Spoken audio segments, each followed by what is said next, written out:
চিলির বায়বীয় অঞ্চলে ভয়াবহ দাবানল পরিস্থিতি আরও জটিল হয়ে উঠেছে।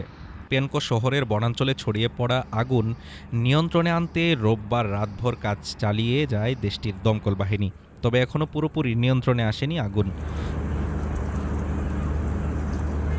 ঘটনাস্থলের ভিডিওতে দেখা যায় বিস্তীর্ণ বনভূমি পুড়ে ছাই হয়ে গেছে, অনেক বাড়িঘর সম্পূর্ণভাবে ধ্বংস হয়ে গেছে এবং গোটা এলাকা ঘন ধোঁয়ায় ঢেকে রয়েছে।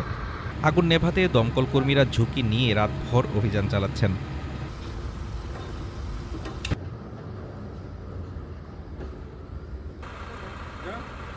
পেনকো ফায়ার ডিপার্টমেন্টের তৃতীয় কমান্ডার লুইস সালাস বলেন,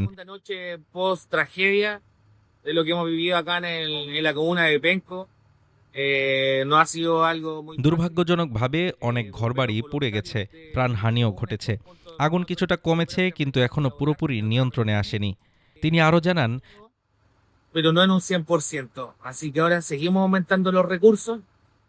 আগুন পুরোপুরি নিভে গেলে ধ্বংসস্তূপ সরানো এবং নিহতদের সন্ধানে উদ্ধার কার্যক্রম জোরদার করা হবে। এজন্য অতিরিক্ত জনবল ও সরঞ্জাম বাড়ানোর প্রস্তুতি নেওয়া হচ্ছে। দাবানলের ভয়াবহতা বিবেচনায় বায়বীয় অঞ্চলে কারফিউ জারি করেছে চিলির সরকার। লিরকেন এলাকায় সন্ধ্যা 7টা থেকে পরবর্তী নির্দেশ না দেওয়া পর্যন্ত কারফিউ কার্যকর রয়েছে। পেনকো, নসিমিয়েন্তো ও লাহা এলাকায় রোববার রাত 8টা থেকে সোমবার সকাল 6টা পর্যন্ত কারফিউ দেওয়া হয়েছে। এদিকে প্রতিবেশী নুবলে অঞ্চলেও দাবানলের খবর পাওয়া গেছে। সেখানে অন্তত 50টি বাড়িঘর আগুনে ক্ষতিগ্রস্ত হয়েছে।